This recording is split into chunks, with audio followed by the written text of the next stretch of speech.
Hello, soul-igniting story fam. Buckle up because today's tale is packed with sweetness and swoon-worthy magic. Let's jump straight into the story. What if I told you that the most successful millionaire in Chicago once stood alone at a party, completely invisible to everyone around him? Have you ever felt invisible in a crowded room? Like no matter what you've achieved, people still look right through you? Like your accomplishments mean nothing when you're surrounded by those who refuse to see your worth? Tonight, we're exploring the story of Harold Stevens, a man who went from scrubbing floors to building $1 million empire, only to discover that success couldn't buy him the one thing he craved most, genuine acceptance.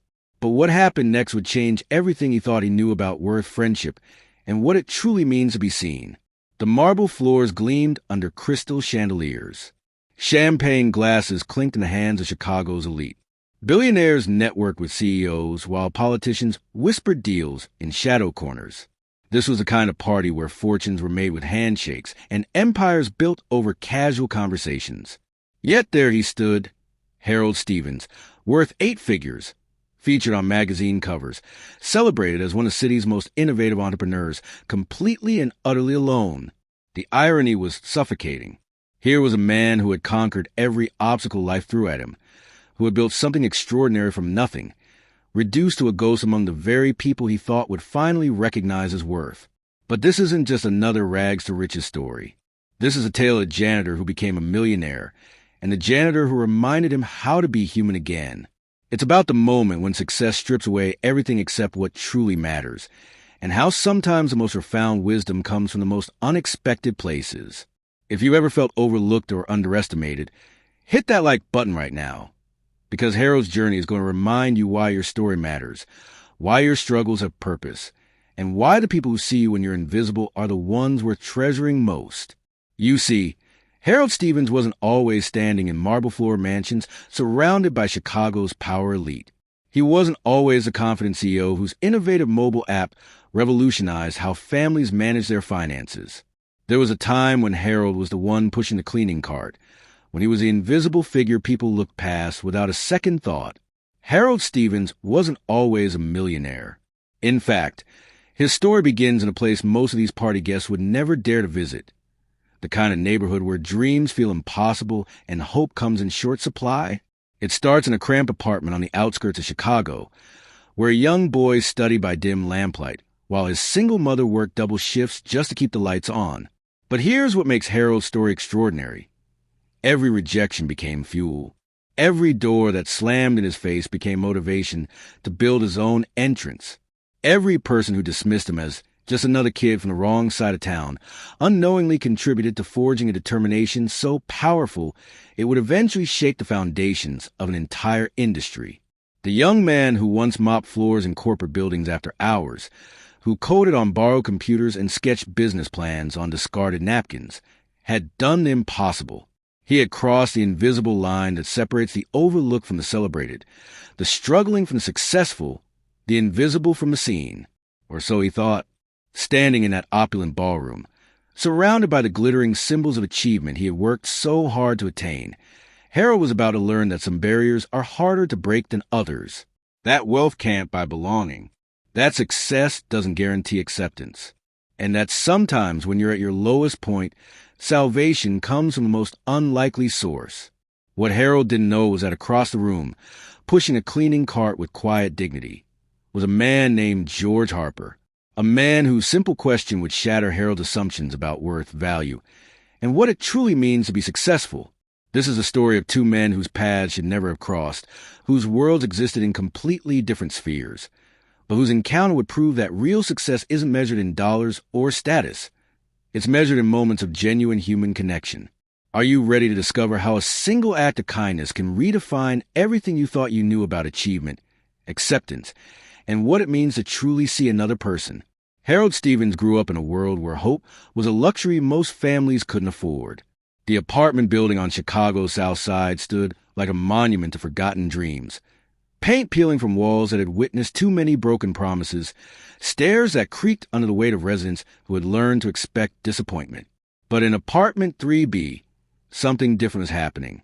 Margaret Stevens worked 18-hour days as a nurse, her scrub still damp with sweat, when she returned home to find 8-year-old Harold hunched over his homework at their tiny kitchen table. The lamp flickered. The electrical system in their building was as unreliable as everything else, but Harold never complained. He simply moved closer to the light and kept working. "Education is your ladder out of here, baby," his mother would whisper, exhaustion heavy in her voice as she helped her with math problems she barely understood herself.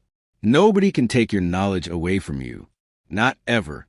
Margaret had dropped out of school when Harold's father disappeared, leaving behind nothing but empty promises and unpaid bills. She was determined her son would have choices she never did. Even when the electricity got cut off for 3 days, Harold did his homework by candlelight. Even when his shoes had holes that let in Chicago's harsh winters, he walked to school with determination that burned warmer than any coat. School should have been Harold's sanctuary, but it became another battlefield. His classmates noticed everything: the generic sneakers from the discount store, the backpack held together with duct tape, the free lunch tickets he tried to hide. They had a cruel talent for spotting vulnerability and exploiting it without mercy. "Hey, Stevens," Marcus Johnson would shout across the cafeteria, his voice carrying that particular cruelty only 12-year-olds can master. "Did you get that shirt from the dumpster behind Goodwill?" The laughter that followed felt like physical blows. Harold learned to eat lunch alone in the library, where books became his only reliable friends. While other kids traded Pokemon cards and talked about their family vacations, Harold lost himself in biographies of inventors and entrepreneurs who had started with nothing. The teachers weren't much better. Mrs. Patterson, his 7th grade English teacher, had a way of looking at Harold like he was already a statistic. Another poor kid destined for nowhere. When Harold submitted a creative writing assignment about building a company that would help low-income families, she returned to a note that still burned his memory. "Perhaps you should focus on more realistic goals." But Harold's refuge was waiting at home in a cardboard box under his bed. A collection of library books about people who defied every odd. Steve Jobs, who started Apple in a garage. Oprah Winfrey, who rose from poverty to become a media mogul. Ralph Bunche, who became the first person of color to win a Nobel Peace Prize despite facing discrimination at every turn. These weren't just stories to Harold. They were blueprints. He would read until his eyes burned, taking notes and margins, connecting dots between their struggles and his own. Late at night, when Margaret worked the graveyard shift and the apartment felt too quiet, Harold would whisper to himself, "If they can do it, so can I." High school brought new challenges and deeper humiliations. Harold's guidance counselor, Mr. Richardson, had perfected the art of crushing dreams with bureaucratic efficiency.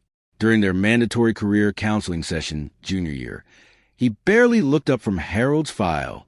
"Your grades are decent, Stevens, but let's be realistic here," Richardson said, his pen tapping against the desk like a metronome counting down Harold's options. "Maybe you should consider trade school. Electrician work pays well. Very practical." "Actually, sir, I was hoping to discuss college applications," Harold replied, his voice steady despite the familiar sting of being underestimated. Richardson finally looked up, his expression mixing surprise with condescension. "College is expensive, son. Your family's financial situation. Well, it might be better to focus on immediate employment opportunities." That night, Harold applied to 17 universities. He wrote essays by the light of his phone when the electricity got shut off again. He researched scholarship programs until his eyes watered. He refused to let Mr. Richardson's limited vision become his reality. The rejection letters came first, then envelopes that felt like physical weight in his hands. Harvard, Stanford, Northwestern, all polite versions of not good enough. But then, on a Tuesday that changed everything, a thick envelope arrived from Central Illinois State University. Full academic scholarship recipient. Harold read aloud in the empty apartment, his voice echoing off walls that had never heard such words before. Margaret wouldn't be home for 6 hours, but Harold needed to tell someone, anyone.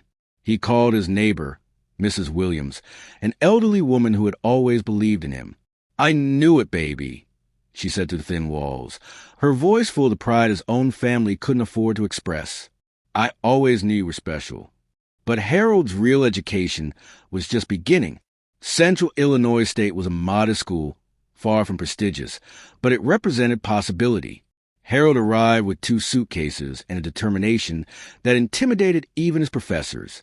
While his roommates partied and complained about dining hall food, Harold worked 3 jobs: cafeteria prep cook, library assistant, and weekend janitor at local businesses. The irony wasn't lost on him that he was cleaning offices again, just like he'd done to help his mother with expenses in high school. But now it felt different. Every floor he mopped, every trash can he emptied, brought him closer to his degree, closer to proving that zip codes don't determine destinies. It was during those late-night cleaning shifts that Harold's breakthrough idea began to form. He watched office workers struggle with basic financial planning, heard them complain about budgeting, witnessed the stress that money management brought to their lives.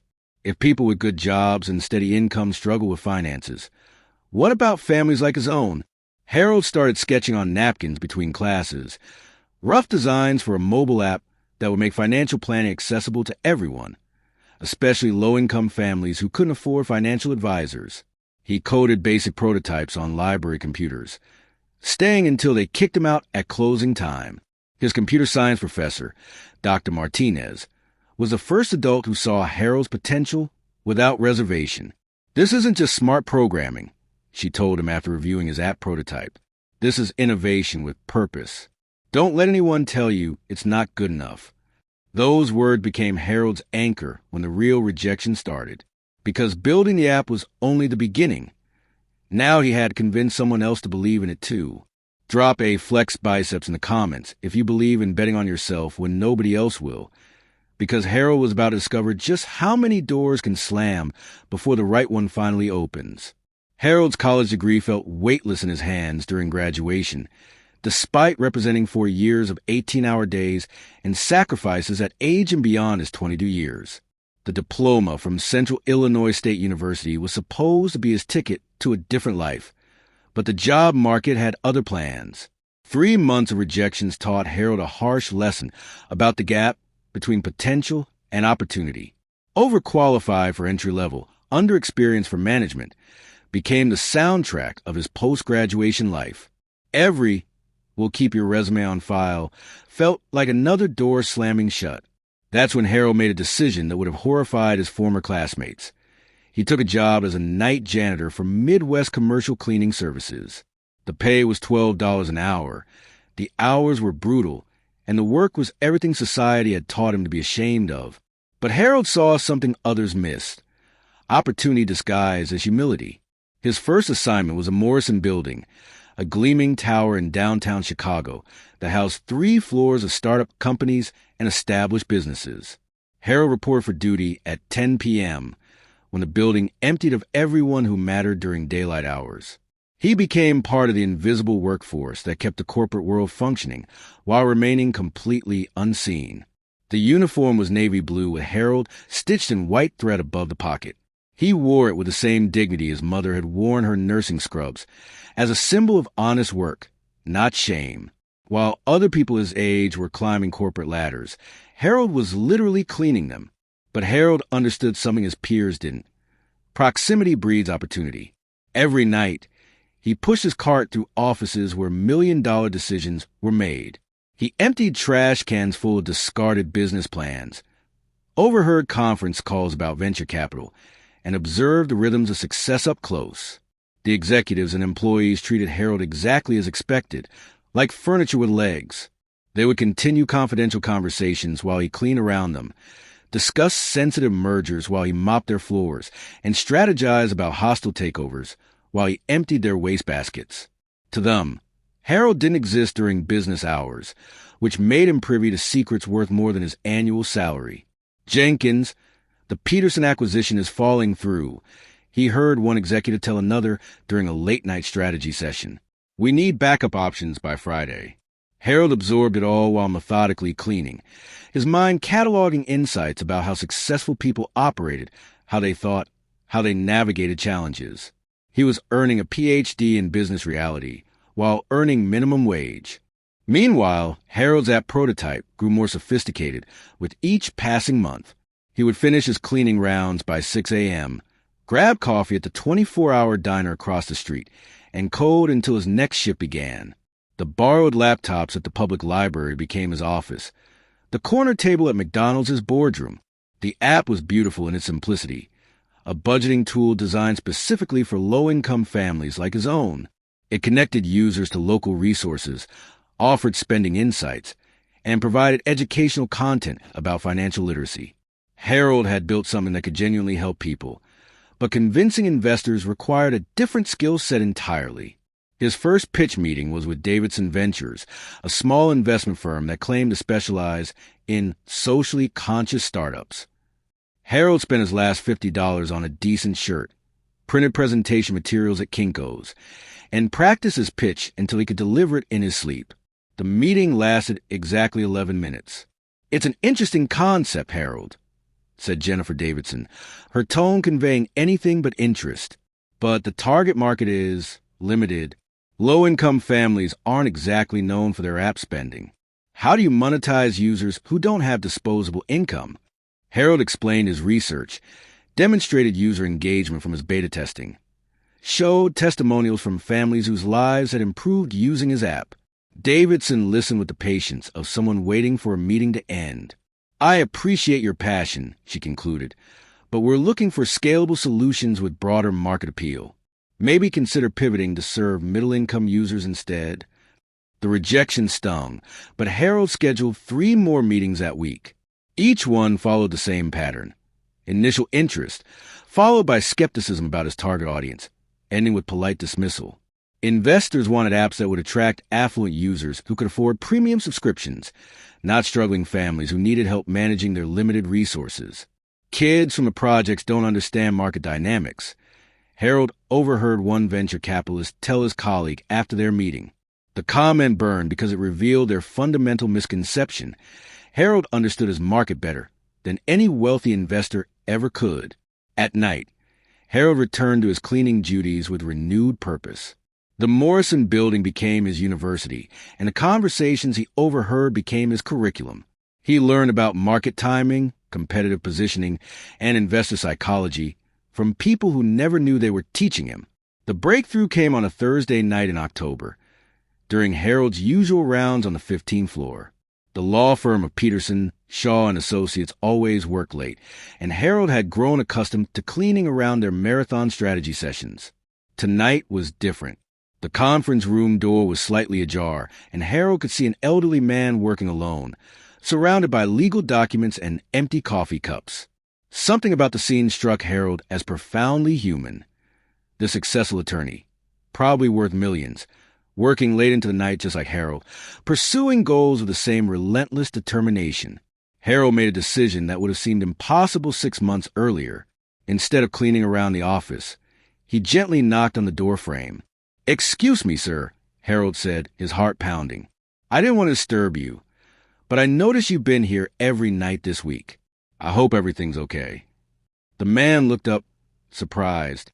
In 2 years of cleaning this building, Harold had never initiated conversation with a client. The attorney studied Harold's face, perhaps recognizing something in his expression that transcended their obvious differences in circumstance. "Thank you for asking," the man replied slowly. "I'm Richard Peterson. I don't think we've been properly introduced." "Harold Stevens, sir. I handle the evening cleaning services." What happened next changed everything. Peterson, instead of dismissing Harold or returning to his work, seemed genuinely curious about the young man who had shown concern for a stranger working late. Their conversation lasted 20 minutes, during which Harold's intelligence, articulation, and obvious work ethic became impossible to ignore. When Peterson asked what Harold did during the day, Harold made another bold decision. He told the truth about his app, his vision, and his string of rejections. Peterson listened with the attention of someone accustomed to evaluating people and ideas for a living. "Young man," Peterson said finally, "I'd like you to send me your business plan. I know some people who might be interested in what you're building." Comment, BR8OEDH, if you've ever taken a leap of faith that scared you, because Harold was about to discover that sometimes the biggest risks lead to the most unexpected opportunities. Richard Peterson's business card felt like a lottery ticket in Harold's pocket. 3 days after their midnight conversation, Harold received an email that would rewrite his entire future. Introductions to angel investors who actually understood his vision. The first meeting was with Sarah Chun at Meridian Capital, a firm specializing in social impact technology. Harold walked into their downtown office wearing his one good shirt, carrying a folder of printed materials he'd assembled at Kinko's. But this time, something fundamental was different.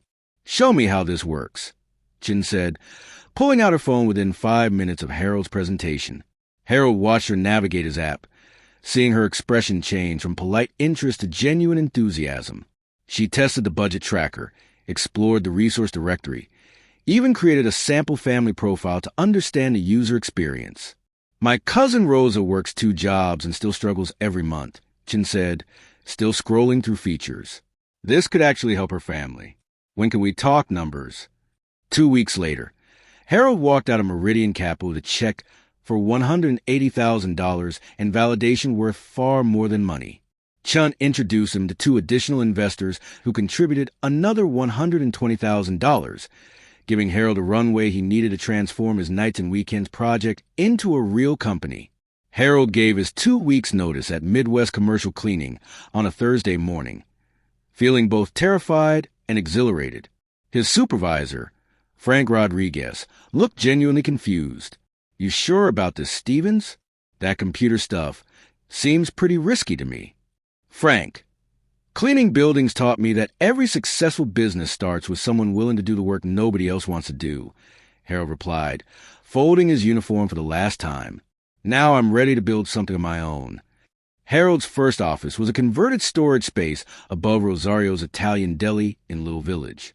The rent was $450 a month. The heating barely worked, and the smell of garlic bread was permanent, but it belonged to him. After years of cleaning other people's dreams, Harold was finally building his own. The early months tested every ounce of determination Harold had developed. He coded 16-hour days, living on coffee and the determination that had carried him through childhood poverty. Every line of code felt like a step further from his old life and closer to something extraordinary. BudgetWise officially launched with 89 beta users, mostly friends, family members, and people from Harold's old neighborhood who agreed to test the platform. Harold personally responded to every feedback email, often staying until dawn to implement user suggestions. But something remarkable happened. Users didn't just use the app, they became evangelists. Maria Gonzalez, a single mother from Pilsen, recorded a Facebook video testimonial about saving $400 for her son's school clothes using Harold's budget tracker.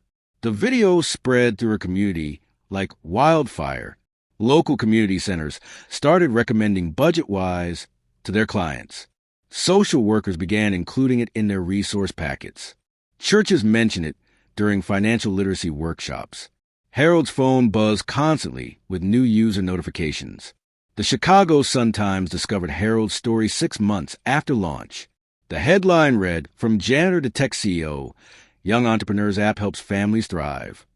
The article featured Harold's photo, confident smile, standing in his small office, surrounded by the laptops and dreams that were changing lives. Media attention brought more than recognition. It brought serious money. Venture capital firms that had previously dismissed Harold's niche market suddenly wanted meetings. The same executives who had questioned whether poor families would use technology were now calling Harold's market vastly underserved and profitable. Round 2 funding brought $3.2 million from Summit Ventures, enabling Harold to hire his first real team, 3 developers, a marketing coordinator, and a customer success manager. Moving into legitimate office space in Chicago's Loop felt like crossing an invisible threshold into respectability. By year 3, BudgetWise had 75,000 active users across 6 states. Harold appeared on morning television shows, spoke at startup conferences, and was profiled in Forbes as one of 30 under 30 social entrepreneurs to watch. The transformation became complete when Harold hired Frank Rodriguez, his former cleaning supervisor, as BudgetWise Facilities Director.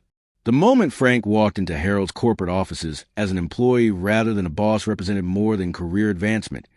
It symbolized Harold's commitment to lifting others as he climbed. "Never imagine I'd be working for you, kid. Frank said during his first week orientation. "We're working together," Harold corrected. "Just like we always were." Year 4 brought national expansion and Harold's first $1 million milestone. Forbes featured him on their cover with the headline, "The Janitor Who Built a $12 million Empire." The article praised his innovation and tenacity, though it reduced his struggles to inspirational soundbites that barely captured their real weight. Harold moved his mother Margaret out of their old neighborhood into a beautiful apartment near Lincoln Park. Handing her those keys represented more than real estate. It was proof that her midnight nursing shifts and unwavering belief had meaning, that sacrifice could indeed transform generations. The company's 5th anniversary celebration filled the ballroom at the Drake Hotel. Harold stood before 300 employees, investors, and community leaders who had watched BudgetWise grow from a janitor's dream into a platform serving nearly 500,000 families nationwide. But success brought unexpected loneliness. Harold found himself invited to elite social events where his presence felt performative. The token success story, the inspiring example of American dream achievement. Business galas where wealthy donors wanted photos with a remarkable young man from humble beginnings. Each invitation felt like progress toward true acceptance. Yet Harold often left these events feeling more isolated than when he cleaned offices alone at midnight. The corporate elite welcomed his success story but maintained subtle barriers that reminded him he would always be an outsider who had earned his way in. That's when the invitation arrived that seemed to represent everything Harold had worked toward, an exclusive party hosted by billionaire Jonathan Whitfield, surrounded by Chicago's most powerful figures. Harold accepted immediately, certain this event would finally cement his place among the city's true elite. He had no idea this party would teach him the difference between being successful and being truly seen. The invitation arrived on a Tuesday afternoon, delivered by courier to Harold's downtown office. The envelope was made of paper so thick it felt like fabric, with Harold Stevens written in calligraphy that probably cost more than most people made in a week. Harold's assistant, Jennifer, placed it on his desk with obvious reverence. "This came for you personally." The courier said it was from Jonathan Whitfield's office. Harold's heart skipped. Jonathan Whitfield, billionaire real estate mogul, political influencer, and the kind of man whose parties were mentioned in society pages months in advance. Harold had read about Whitfield's events but never imagined he'd be invited to one. The invitation was a work of art. Embossed gold lettering on cream cardstock announced, "An evening of innovation and excellence at Whitfield's Gold Coast mansion." The date was 3 weeks away, enough time for Harold's excitement to build and his expectations to soar. Innovation and excellence. Harold read those words dozens of times over the following days. This wasn't just another charity gala where successful entrepreneurs were paraded around as inspirational examples. This was recognition that Harold belonged among Chicago's true power elite. Harold called his mother that evening, unable to contain his enthusiasm. "Mom, remember when you used to say I'd make something of myself? Well, I got invited to Jonathan Whitfield's party." The Jonathan Whitfield. Margaret's pride was audible through the phone. "Baby, I always knew you were destined for greatness. Your daddy would be so proud if he could see you now." Harold spent the next week researching every detail about Whitfield's previous events. Photos from Society magazine showed the kind of gathering Harold had dreamed about. Influential politicians mingling with Fortune 500 CEOs, tech innovators discussing deals worth millions, the kind of networking that shaped entire industries. Shopping for the perfect outfit became an obsession. Harold visited 3 different menswear stores before finding a bespoke tailor recommended by his business lawyer. The charcoal gray suit cost more than Harold had made in 2 months as a janitor, but it felt like an investment in his future. "You won't look the part," explained Marcus Wright, the tailor, adjusting Harold's jacket shoulders. "First impressions matter in circles like this. They need to see you as an equal before they hear your story." Harold practiced conversations in his mirror, rehearsing anecdotes about BudgetWise growth, preparing thoughtful questions about other attendees' companies, memorizing talking points about market trends and innovation. He studied guest lists from Whitfield's previous parties, researching backgrounds so he could engage meaningfully with Chicago's elite. The week before the party, Harold's anticipation reached fever pitch. He imagined conversations that would lead to partnerships worth millions, connections that would elevate BudgetWise to national prominence, relationships that would finally cement his place among Chicago's most influential figures. This could change everything, Harold told his reflection during his final fitting. The man looking back at him was unrecognizable from the night janitor who had mopped floors just 5 years earlier. Designer suit, confident posture, the bearing of someone who belonged in exclusive rooms. Harold arrived at his office early the morning of the party, too excited to focus on regular business. His team noticed his energy. Everyone knew about the invitation because Harold couldn't stop mentioning it. "Boss, you're going to kill it tonight," said David Kim, his lead developer. "These people are going to see what we already know, that you're brilliant." Jennifer coordinated Harold's schedule around the party, blocking his entire evening and following morning. "You might be networking late," she said with a knowing smile. These events tend to run until dawn. As afternoon approached, Harold left the office early to prepare. He showered, styled his hair with expensive product, and put on the suit that transformed him into someone worthy of Jonathan Whitfield's guest list. Standing in his downtown condo, Harold looked out at the Chicago skyline, the same view that had once seemed impossibly distant from his childhood apartment. Tonight felt like the culmination of everything he'd worked toward, the moment when his success would finally buy him something money couldn't usually purchase. True acceptance by the people who shaped his city. The drive to Whitfield's Gold Coast mansion took Harold through neighborhoods that represented different chapters of his life. Past the South Side where he'd grown up, through downtown where he cleaned offices, into the exclusive enclave where Chicago's wealthy live in a completely different world. Whitfield's mansion looked like something from a movie. Limestone facade, perfectly manicured grounds, valet parking for guests arriving in luxury vehicles that cost more than most people's houses. Harold handed his Tesla keys to a young man who treated the car with appropriate respect. Another small validation of Harold's arrival in this rarefied world. Walking up the marble steps toward the front entrance, Harold felt the weight of his journey. From the boy who'd studied by candlelight to the man entering one of Chicago's most exclusive homes, invited not as help, but as a peer. The massive oak doors opened to reveal a world Harold had only glimpsed in magazines. Crystal chandeliers cast warm light over marble floors that gleamed like mirrors. Well-dressed servers moved the crowds of impeccably dressed guests. The quiet hum of powerful conversations filling rooms decorated with art worth more than small countries' annual budgets. Harold straightened his shoulders and stepped inside, ready to claim his place among Chicago's elite. He had no way of knowing that this evening would teach him the difference between earning success and earning acceptance, between being invited to the party and truly belonging there. Tonight, Harold Stevens was about to discover that some rooms remain closed no matter how much money you make or how high you climb. The first 15 minutes felt like vindication. Harold entered Jonathan Whitfield's mansion with the confidence of someone who had earned his place among Chicago's elite, and initially, the evening seemed to fulfill every expectation. Harold accepted a glass of champagne from a passing server and surveyed the room with satisfaction. He recognized faces from Forbes covers, CEOs whose companies he'd studied, political figures who shaped policy for millions. This was power concentrated in crystal glasses and designer gowns, and Harold was finally part of it. The first conversation seemed promising.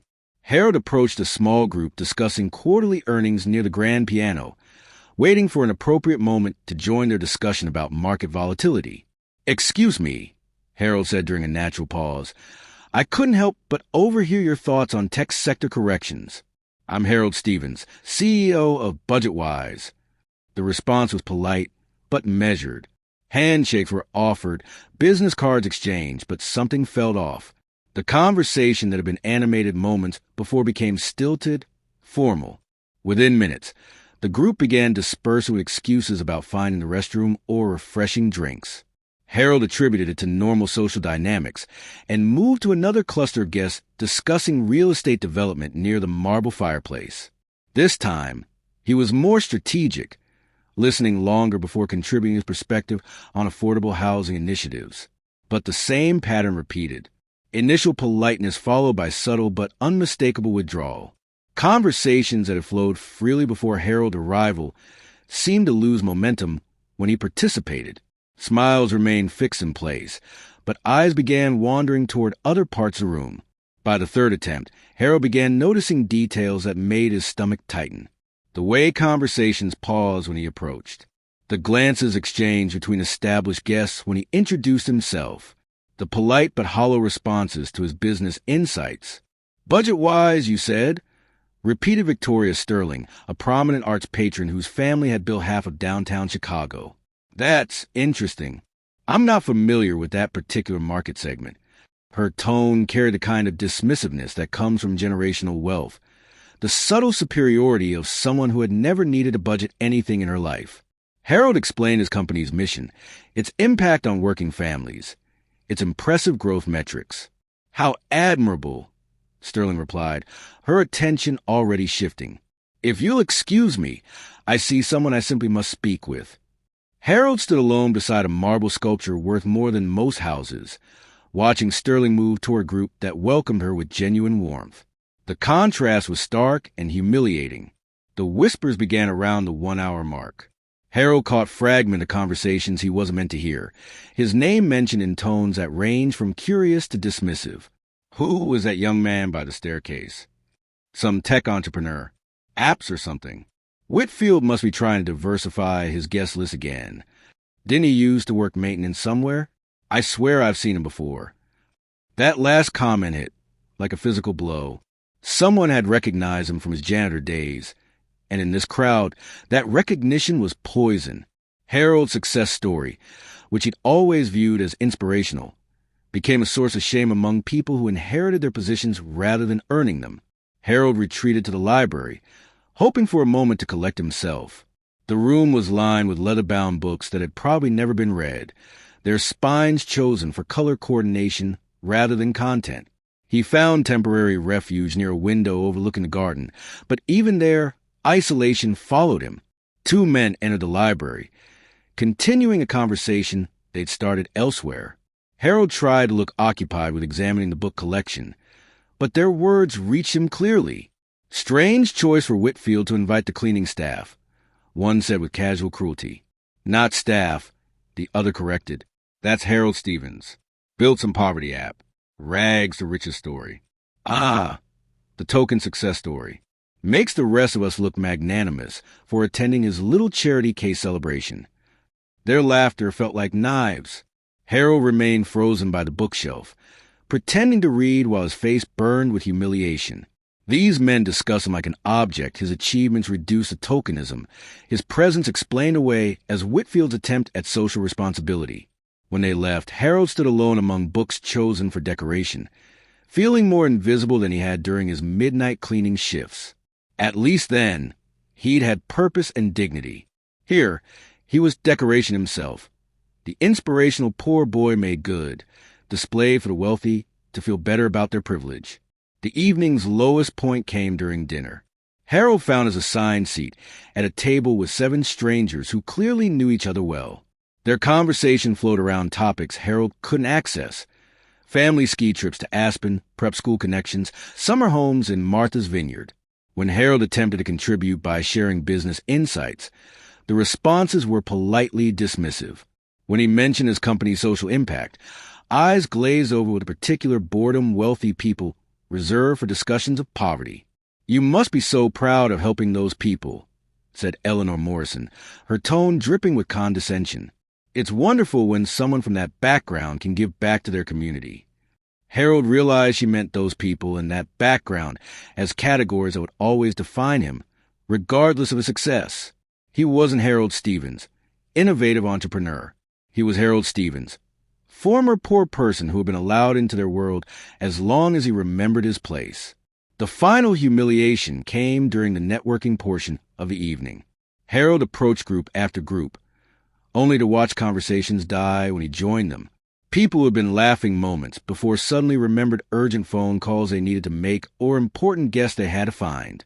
Harold found himself standing alone near the grand marble staircase, the same location where he'd first entered with such optimism hours earlier. The irony was devastating. Surrounded by hundreds of people, he felt more isolated than he ever had working alone in empty office buildings. The success he'd worked so hard to achieve, the wealth he'd accumulated, the recognition he'd earned, none of it mattered here. These people saw only his origins, not his accomplishments. They welcomed his success story as inspiration, but rejected him as a peer. Harold checked his watch. 10:47 p.m. He'd been at the party for nearly 4 hours, and despite being surrounded by Chicago's most powerful people, he hadn't had a single genuine conversation. Every interaction felt performed, every smile calculated, every response designed to maintain distance while appearing polite. Standing alone by the marble staircase, Harold contemplated leaving. He'd achieved everything he'd dreamed of as a poor kid studying by candlelight, yet he felt more defeated than he ever had during his darkest moments of struggle. That's when he heard the gentle sound of wheels on marble, and a voice that would change his understanding of what it truly means to be seen. If you've ever felt alone in a crowd, let me know in the comments, because what happened next will remind Harold that sometimes the most profound connections come from the most unexpected places. Harold stood motionless beside the marble staircase, feeling like a ghost haunting his own life. The sound of the party continued around him, laughter that excluded him, conversations he couldn't access, the clink of champagne glasses celebrating achievements he'd never be allowed to share. The gentle sound of wheels on marble broke through his despair. Harold turned to see an older black man pushing a cleaning cart, moving with quiet efficiency through the periphery of the party. The man wore a simple gray uniform with George embroidered above the pocket, and he navigated the elegant chaos with the practiced invisibility of someone who had spent decades cleaning up after other people's celebrations.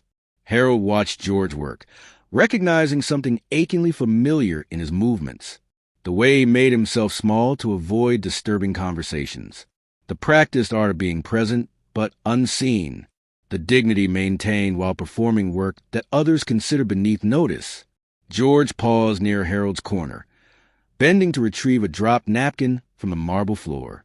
As he straightened, his eyes met Harold's, and Harold saw something unexpected, genuine concern. "Are you okay?" For simple words, spoken with such authentic warmth that Harold felt his carefully constructed composure begin to crumble. In 4 hours of forced conversations with Chicago's elite, no one had asked Harold how he was feeling. No one had looked at him with real interest or care. Harold nodded automatically, the practiced response of someone who had learned to hide pain behind politeness. But something in George's expression suggested he wasn't fooled by the performance. "I'm fine, thank you," Harold replied, his voice slightly hoarse from strain. George smiled, the kind of smile that comes from understanding rather than politeness. "You know, I've been working events like this for 23 years. I've seen plenty of folks in fancy clothes who feel empty inside." The observation was so accurate it took Harold's breath away. George continued cleaning around Harold's area, but he moved slower now, creating space for conversation without making it feel forced. "Some people come to these parties to be seen," George continued, wiping down a marble table that was already spotless. "Others come hoping to belong. Both kinds usually leave disappointed." Harold studied George's face, struck by the wisdom in his words. This man understood something about these gatherings that Harold was just beginning to grasp, that belonging couldn't be bought or earned through achievement alone. "I'm Harold," he said, extending his hand without thinking about the social awkwardness of a guest introducing himself to the cleaning staff. George shook his hand without hesitation, his grip firm and honest. "George Harper. Nice to meet you, Harold." The simplicity of the exchange was revolutionary. No discussion of net worth or business ventures. No performance or positioning. Just two men acknowledging each other as human beings worthy of basic respect. "You look like you might need someone to talk to," George said, emptying an already clean wastebasket with unnecessary thoroughness. These parties can be lonely places, especially if you don't fit the usual mold. Harold felt a strange relief at being seen. So clearly, is it that obvious? Only to someone who spent decades watching from the edges. George replied, "You learn to recognize the difference between people who are genuinely happy and people who are just playing the part." George's cart was fully stocked with supplies, but he seemed in no hurry to move on. Harold realized this gentleman was offering something rare at events like this, authentic human connection, without agenda or expectation. "I thought tonight would be different," Harold admitted, surprising himself with the confession. "I thought if I achieved enough success, worked hard enough, proved myself sufficiently, I thought they would finally see me as one of them. George nodded with understanding that came from experience. Achieving success and being accepted are two different things entirely. I've cleaned up after plenty of successful people who still felt like outsiders in rooms like this. The conversation felt surreal. Harold standing in his expensive suit, sharing his deepest insecurities with Janitor he'd met 5 minutes earlier. But George's presence was more comforting than any interaction he'd had with the party's intended guests. "Can I ask you something?" Harold said. "How do you maintain such dignity in a room full of people who don't even see you?" George paused his cleaning, considering the question seriously. Dignity isn't something other people can give you or take away. It comes from knowing your own worth, regardless of whether anyone else recognizes it. But doesn't it hurt? Being invisible to people who think they're better than you. Sometimes, George admitted, but I learned something important over the years. The people who treat you poorly because of your job title aren't worth impressing anyway. Real character shows in how someone treats people who can't do anything for them in return. Harold absorbed this wisdom, realizing that George was describing something he'd forgotten during his climb to success. In his desperation to be accepted by Chicago's elite, Harold had lost sight of the values his mother had taught him about treating everyone with respect. "I used to clean office buildings," Harold said quietly. "Worked nights while I was building my company. I remember what it felt like to be invisible." George's expression brightened with recognition. "Then you understand. Success changes your circumstances, but it doesn't have to change who you are inside. The question is, did climbing up make you forget what it felt like to be overlooked?" The question hit Harold like revelation. In a pursuit of acceptance from people who would never truly welcome him, he had indeed forgotten perspective that came from being underestimated. He'd forgotten the value of simple human kindness over sophisticated networking. "You know what I've learned in 23 years of cleaning up after parties like this?" George said, positioning his cart to continue his rounds. "The people with the fanciest titles and biggest bank accounts are often the loneliest ones in the room. They've spent so much time trying to impress each other that they've forgotten how to connect as human beings." George began moving toward another section of the party, but Harold didn't want their conversation to end. This man had offered him something none of Chicago's power brokers could: genuine understanding and acceptance without conditions. "George," Harold called softly, "thank you for seeing me when everyone else was looking through me." George turned back with that same warm smile. "Harold, if you ever need someone who won't judge you by your success or your struggles, you know where to find me." Sometimes the best conversations happen in the corners nobody else notices. As George disappeared into the crowd, Harold remained by the marble staircase, but everything felt different. The party continued around him with the same exclusionary energy, but Harold no longer felt devastated by his rejection. Instead, he felt grateful for an encounter that reminded him what real connection looked like. For the first time all evening, Harold wasn't thinking about impressing anyone or proving his worth. He was thinking about George's wisdom, his kindness, and the profound gift of being truly seen by another human being who asked for nothing in return except basic decency. Harold realized that the most valuable conversation of his entire evening hadn't been with a billionaire or CO. It had been with a man everyone else in the room treated as invisible. Harold remained by the marble staircase long after George disappeared into the crowd, but the world around him had fundamentally shifted. The same party continued with the same exclusive conversations and performative networking, yet Harold now saw it through completely different eyes. The revelation came in waves, each one more profound than the last. For the first time all evening, Harold wasn't focused on his own rejection or desperate need for acceptance. Instead, he found himself observing the room with the clarity that comes from stepping outside your own pain. He watched the wealthy guests move through their choreographed social dance and realized something startling. Most of them looked as hollow as he felt. Victoria Sterling, who had dismissed him so elegantly earlier, stood alone near the champagne fountain, her practiced smile failing to hide the exhaustion in her eyes. The two men who had mocked him in the library were now engaged in what appeared to be a heated argument about a failed business deal, their laughter replaced by barely concealed hostility. Harold began to understand what George had meant about successful people often being the loneliest in the room. These individuals had spent so much energy maintaining their positions and protecting their images that they had forgotten how to form genuine connections. Their relationships were transactional, their conversations strategic, their warmth calculated for maximum advantage. The contrast with George's simple authenticity was staggering. Harold thought about the moment George had asked if he was okay, not as a social formality, but with genuine concern for another human being's well-being. In 4 hours of mingling with Chicago's most powerful figures, not one of them had expressed authentic interest in Harold as a person.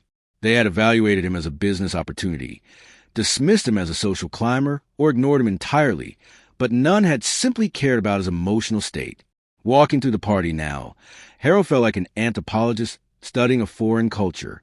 He noticed how conversation stopped abruptly when certain people approached, how smiles became weapons of exclusion, how status was communicated through subtle signals of inclusion and rejection. This wasn't fellowship. It was performance art designed to maintain hierarchies that had nothing to do with actual worth or character. Harold found himself gravitating back toward the areas where George was working, not to interrupt. Harold had learned the art of being invisible during his own cleaning days, but to observe someone moving through the space with genuine dignity intact. George cleaned with quiet efficiency, but Harold noticed something the party guests missed entirely. George's interactions with the serving staff were marked by kindness and respect. A gentle nod to the young woman refilling champagne glasses. A quiet thank you to the server who helped him move his cart around a crowded area. Small gestures of human recognition that the wealthy guests never offered anyone they considered beneath their notice. The irony was breathtaking. George, who earned in a year what some of these guests spent on a single vacation, demonstrated more genuine class and character than anyone else in the room. He treated every person he encountered with basic human dignity, regardless of their position or ability to help him advance. Harold realized he had been pursuing acceptance from people who were fundamentally incapable of offering it. Their approval was conditional on maintaining the very barriers that made genuine connection impossible. They needed Harold to remain grateful for their condescension, rather than demanding recognition as an equal. But George had seen Harold immediately and completely, not as a success story to be patronized or a threat to be contained, but simply as another human being deserving of respect and kindness. The recognition Harold had been desperately seeking from billionaires and CEOs had been freely offered by a janitor who asked nothing in return except basic courtesy. Standing in that opulent ballroom, surrounded by marble and crystal and the trappings of unimaginable wealth, Harold experienced something that felt like awakening. Success, he realized, had never been about gaining access to rooms like this. Real success was about becoming the kind of person who could offer others what George had given him: authentic recognition and unconditional acceptance. Harold thought about his mother Margaret, who had worked double shifts to give him opportunities she never had. She had taught him to treat everyone with respect, to value character over circumstances, to measure worth by kindness rather than achievement. Somewhere in his climb toward acceptance by Chicago's elite, Harold had forgotten those foundational lessons. Margaret would have been more impressed by George's simple dignity than by all the wealth and power on display tonight. She would have recognized in George the same values she had tried to instill in Harold, the understanding that how you treat people reveals who you truly are inside. The transformation in Harold's perspective was complete when he overheard two guests discussing their charitable donations near the dessert table. They spoke about their philanthropy like investment strategies, calculating tax benefits and social capital returns. Their generosity was performance, their compassion a brand management tool. George's kindness, by contrast, was offered freely without audience or expectation of return. His concern for Harold's well-being came from genuine human empathy, not social positioning or reputation management. George embodied the values Harold had been taught, but had somehow lost sight of during his pursuit of external validation. Harold realized that his mother's lessons about success had been correct all along. Achievement meant nothing if it came at the cost of your humanity. Wealth was meaningless if it couldn't buy genuine connection. Status was worthless if it required you to look down on others to maintain your position. George had reminded Harold of something essential. True worth comes from how you treat people, especially those who can do nothing to advance your interests. Character is revealed not in moments of opportunity, but in quiet interactions when no one is watching and nothing is to be gained.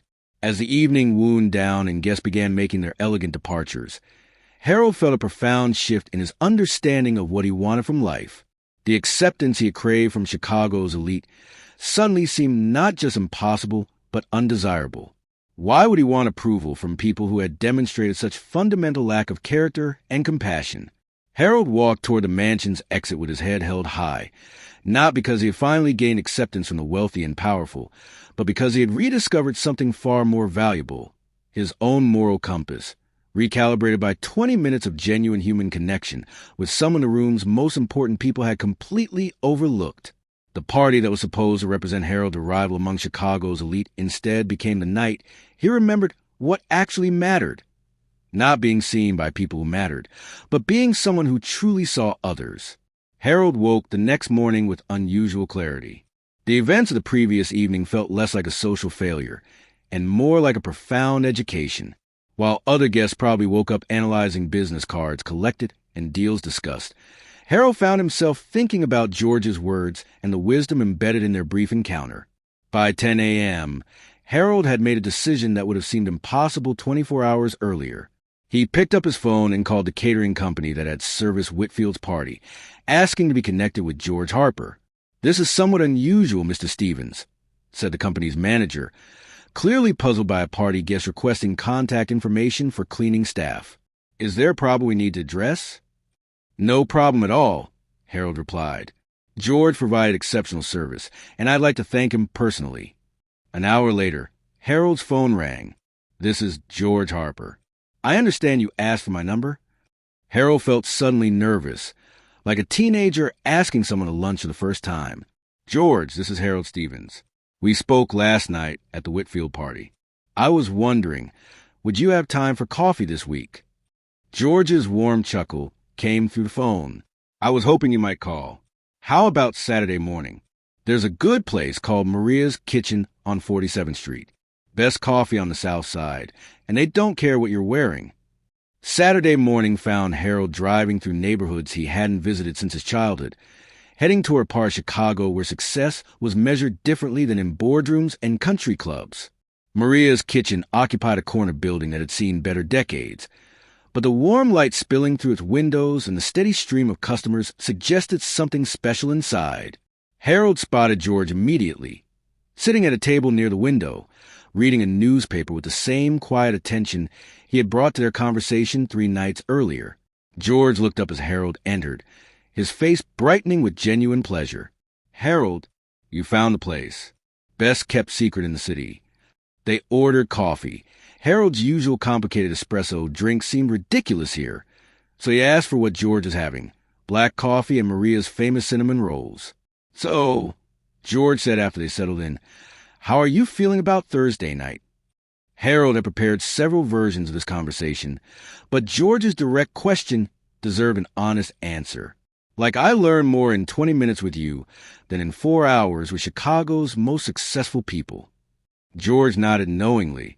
Those parties could be educational, just not in the ways people expect. "What did you learn?"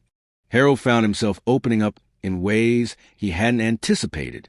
He talked about his desperate need for acceptance, his confusion when wealth didn't buy belonging, his realization that he had been seeking approval from people whose values he didn't actually respect. George listened with the same focused attention he had given Harold at the party, occasionally asking questions that helped Harold articulate thoughts he was still forming. "You know what strikes me about your story?" George said after Harold finished describing his transformation. "You built something that actually helps people, families like the one you grew up in. But you got so focused on impressing folks who've never worried about money that you almost forgot why you started." Harold felt that familiar recognition, George seeing him more clearly than he saw himself. "Can I ask you something, George? How do you stay so grounded working around all that wealth and power? Doesn't it ever make you question your own choices?" George smiled, stirring his coffee thoughtfully. "I learned something important early in life. Other people's opinions of your worth are just that, opinions. They don't change who you are or what you've accomplished. Those folks last night, most of them inherited their positions or got lucky in ways they don't even recognize. But you built something from nothing while helping other people do the same. George leaned forward slightly. Besides, I've got something they don't have. I sleep well at night. I know I've treated people right, done honest work, raised good kids who respect others regardless of what they do for a living. That's worth more than all their approval combined. Harold realized he was in the presence of someone who had achieved something he was still learning. Complete comfort with his own worth, independent of external validation. Their conversation stretched for 2 hours, covering everything from Harold's business challenges to George's family, from childhood stories to dreams for the future. Harold learned that George had raised 3 children as a single father after his wife died, working multiple jobs to put them through college. All 3 had graduated and were now successful professionals. But more importantly, they had inherited their father's values about treating everyone with dignity. My youngest daughter, she's a doctor now, George said with quiet pride. But you know what I'm most proud of? She still stops to help when she sees someone struggling, no matter how busy she is. Success didn't change her heart. As they prepared to leave, Harold realized this was the first conversation in months where he hadn't thought about business strategies, market positioning, or networking opportunities. He had simply enjoyed talking with someone who valued character over achievement. George, would you be interested in meeting regularly? Maybe once a week? I feel like I have a lot to learn from you. George's expression showed both surprise and pleasure. Harold, I'd be honored, but I want you to know, friendship goes both ways. I'm not just here to offer wisdom. I'd like to learn about your world, too. Understand how someone builds what you built. Walking back to their cars, Harold felt something he hadn't experienced since childhood. The simple joy of making a genuine friend.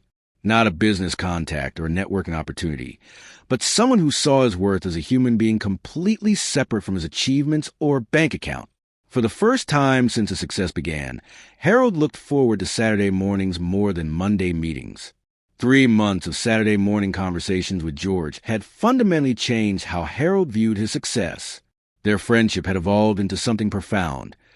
2 men from different worlds who had discovered they shared the same values about dignity, character, and the responsibility that comes with opportunity. It was during one of these coffee sessions that Harold's life took its next transformational turn. George, I've been thinking, Harold said, stirring his black coffee at their usual table in Maria's kitchen. I built budget-wise to help families like mine, but I feel like I've gotten disconnected from that mission.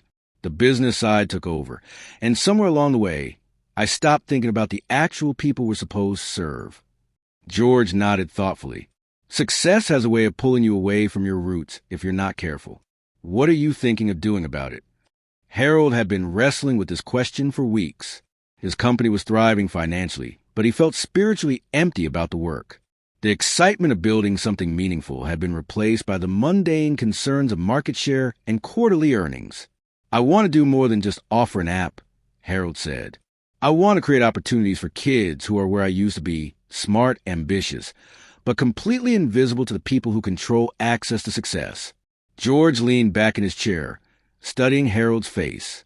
That sounds like someone who's remembered why he started this journey in the first place. 2 weeks later, Harold stood before his company's board of directors with a proposal that would either revolutionize budget-wise or get him fired. He wanted to launch the Stevens Foundation, a comprehensive program that would partner with community centers in underserved neighborhoods, providing not just financial literacy tools, but scholarships, mentorship, and direct pathways to opportunity. The numbers don't make sense from a pure profit standpoint, admitted board member Patricia Williams, reviewing Harold's presentation. This is essentially corporate philanthropy on a massive scale. No, Harold replied, his voice carrying conviction that surprised even him. This is corporate responsibility. We build our success by serving low-income communities. Now we need to invest in creating the next generation of innovators from those same communities. The vote was closer than Harold had hoped, but it passed. 6 months later, the Stevens Foundation opened its first community center in Harold's childhood neighborhood on Chicago's South Side. Harold insisted that George serve as the foundation's community engagement director, a role that surprised everyone except Harold. George's decades of observing human nature, combined with his natural ability to connect with people across all social barriers, made him uniquely qualified to identify young people with potential that others might overlook. You sure about this?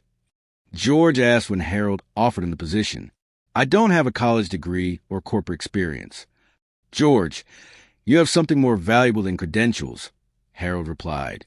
You have wisdom, integrity, and the ability to see potential in people that others dismiss. That's exactly what these kids need. The foundation's first scholarship recipient was Destiny Martinez, a 17-year-old from Harold's old high school who had been working part-time at a grocery store to help support her family while maintaining a 3.8 GPA.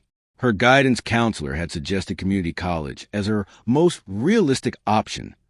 Harold and George interviewed Destiny together, and Harold saw immediately what George had recognized, a fierce intelligence combined with the kind of determination that comes from understanding struggle intimately.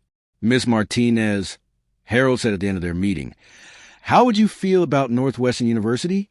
Full ride, plus internship opportunities at budget-wise during summers. Destiny's eyes filled with tears. Mr. Stevens, are you serious? Northwestern? That's not for people like me. Actually, George interjected gently, it's exactly for people like you. The question is whether you're ready to prove that to yourself. The Stevens Foundation expanded rapidly. Within 2 years, they had community centers in 12 cities, had provided full scholarships to 43 students, and were operating mentorship programs that paired successful professionals with ambitious young people who reminded Harold of his younger self. But Harold's proudest achievement wasn't measured in dollars distributed or students helped. It was a culture shift happening within corporate Chicago. Other CEOs began asking Harold about the foundation, initially skeptical but increasingly interested as they saw the program's impact. Harold found himself invited to speak at business conferences, not as a token success story from humble beginnings, but as a thought leader on corporate social responsibility. The difference was profound. People now sought Harold's insights because of his expertise and vision, not despite his background. The transformation was complete when Harold received an invitation that perfectly bookended his journey. Chicago Magazine wanted to feature him as their Business Leader of the Year, and the celebration would be held at the same Gold Coast mansion where Harold had felt so isolated 3 years earlier. This time, Harold arrived with George as his guest. The party was remarkably similar. The same marble floors, crystal chandeliers, and wealthy guests networking over champagne. But Harold's experience was completely different. People approached him with genuine respect, interested in his foundation's work and his insights about creating sustainable social impact.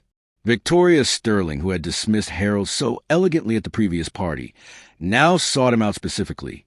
Mr. Stevens, I've been following your foundation's work. My family's trust would like to discuss a potential partnership. Harold accepted her business card politely, but his attention was focused on watching George move through the party. Unlike 3 years ago, when George had been invisible to the wealthy guests, tonight several people recognized him from media coverage of the foundation and engaged him in meaningful conversations about community development and social justice. Quite a change from last time, George observed during a quiet moment near the familiar marble staircase. Harold smiled, looking around the room that had once represented everything he thought he wanted. You know what the real difference is?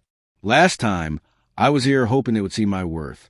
Tonight, I'm here because I finally understand my own.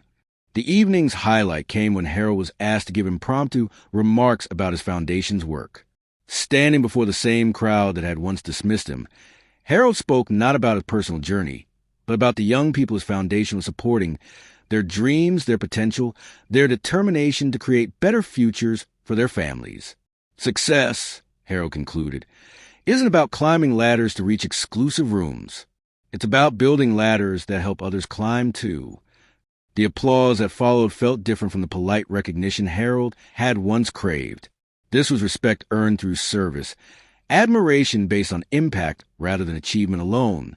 As the evening wound down, Harold realized that George's simple question 3 years ago, "Are you okay?" had set in motion a transformation that reached far beyond his own life. The Stevens Foundation was now helping dozens of young people avoid the isolation and rejection Harold had experienced, creating pathways to success that valued character alongside achievement. Harold had finally found what he'd been seeking all along, not acceptance by the wealthy and powerful, but the satisfaction of using his success to create opportunities for others who reminded him of his younger self. The janitor who had asked if he was okay had helped Harold discover that the best answer to that question was making sure other people would be okay too. 5 years have passed since that transformative night at Jonathan Whitfield's mansion, and Harold Stevens often reflects on how a single question from an overlooked janitor changed the trajectory of not just his life, but hundreds of others. The Stevens Foundation has grown beyond Harold's most ambitious dreams. What started as a response to his own feelings of isolation has become a movement that's reshaping how successful people think about their responsibilities to their communities. 78 young people have received full scholarships through the program, with community centers now operating in 18 cities across the Midwest. But the numbers, impressive as they are, don't capture the true measure of what George Harper's simple act of kindness set in motion. Harold still meets George every Saturday morning at Maria's kitchen, though their conversations now often include other foundation staff, scholarship recipients, and community leaders who've been drawn into their expanding circle of impact. What began as friendship between two men from different worlds has become the foundation of an organization built on the radical idea that everyone deserves to be seen, valued, and given opportunities to succeed. You ever think about that night? George asked Harold during a recent Saturday morning, watching through the window as Destiny Martinez, now a Northwestern graduate and the Foundation's newest program coordinator, helped elderly customers navigate the sidewalk outside. Harold smiled, following George's gaze. Every day, but not the way I used to. I used to think about it as a night I was rejected by people I thought mattered. Now I see it as a night I discovered what actually does matter. The lesson of Harold's story isn't just about overcoming rejection or finding unexpected friendship, though both are important. It's about recognizing that the validation we desperately seek from others often prevents us from seeing the worth that's been inside us all along. Harold's pursuit of acceptance from Chicago's elite was really a search for permission to believe in his own value. But George didn't need to know Harold's net worth or business achievements to see his worth as a human being. George's recognition was immediate, unconditional, and freely given, the kind of acceptance Harold had been seeking in all the wrong places. The story of Harold and George reminds us that dignity isn't determined by job titles, bank account balances, or social status. True dignity comes from how we treat others, especially those who can do nothing to advance our interests. Character is revealed not in moments of opportunity, but in quiet interactions when no one important is watching and nothing is to be gained. Most profoundly, Harold learned that success without purpose is just elaborate loneliness. All his achievements fell hollow until he connected them to something larger than personal advancement. The wealth and recognition he had worked so hard to attain only became meaningful when he used them to create opportunities for others who reminded him of his younger self. George's wisdom about sleeping well at night proved prophetic. Harold discovered that the most restful sleep comes not from impressing important people, but from knowing you've treated everyone you encounter with basic human dignity. Peace comes from using your advantages to help others rather than simply accumulating more advantages for yourself. The transformation in Harold's life began with a simple question: are you okay? It's a question we all have the power to ask, regardless of our circumstances or status. In a world increasingly divided by wealth, politics, and social barriers, the revolutionary act of seeing others as fully human and treating them accordingly has the power to change lives in ways we can't begin to imagine. Harold's story challenges us to examine our own motivations for success. Are we climbing ladders just to reach exclusive rooms? Or are we building platforms from which we can lift others? Are we seeking validation from people whose approval comes at the cost of our values? Or are we finding confidence in our own worth and extending that recognition to others? The janitor who asked Harold if he was okay didn't know he was talking to a millionaire. He saw someone who needed kindness and offered it freely, without agenda or expectation of return. That simple act of human decency had more impact than all the networking and strategizing Harold had done in pursuit of acceptance from the wealthy and powerful. Harold often tells foundation audiences that the most important question isn't how can I get them to see my worth, but rather, am I seeing the worth in others? True success isn't measured by how high you climb, but by how many people you bring with you on the journey upward. The boy who once studied by candlelight in a cramped apartment, the young man who cleaned offices while building his dreams, and the successful entrepreneur who felt invisible at an elite party are all part of the same story. A reminder that our circumstances can change dramatically, but our responsibility to treat others with dignity remains constant.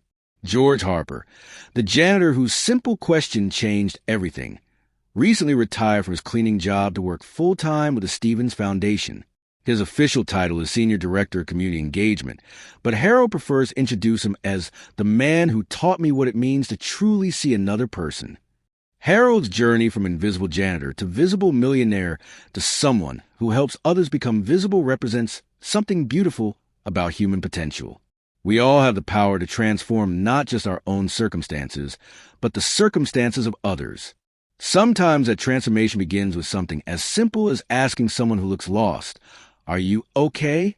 If Harold's story has reminded you that your worth isn't determined by others' recognition, hit that subscribe button and share this with someone who needs to remember their value. And remember, you never know whose life you might change with a simple act of genuine kindness. The next time you see someone standing alone, looking like they don't belong, ask yourself, could this be my George Harper moment? Could this be the moment when a simple question changes everything? Because sometimes the most profound impact we can have begins with simply noticing that someone else exists and caring enough to ask if they're okay. Thank you so much for watching and listening to this extraordinary story here on Soul Igniting Story. I truly appreciate you for taking the time to be with us, to open your heart, and to let these words spark something within your soul. Every story we share is crafted to inspire, to uplift, and to remind us all that love, hope, and resilience are alive in every corner of the world. If this story touched you, made you smile, or even brought a little spark of wonder to your day, I would be so grateful if you could show your support. Please give this video a like. It helps more souls discover these stories. Don't forget to leave a comment below. I'd love to hear your thoughts, feelings, or even your own experiences connected to the story. Your words make this community come alive. And of course, if you haven't already, make sure to subscribe and hit the notification bell so you never miss the next beautiful journey we'll be sharing together. Until next time, thank you again for being part of the Soul Igniting Story family, where every story lights a flame within.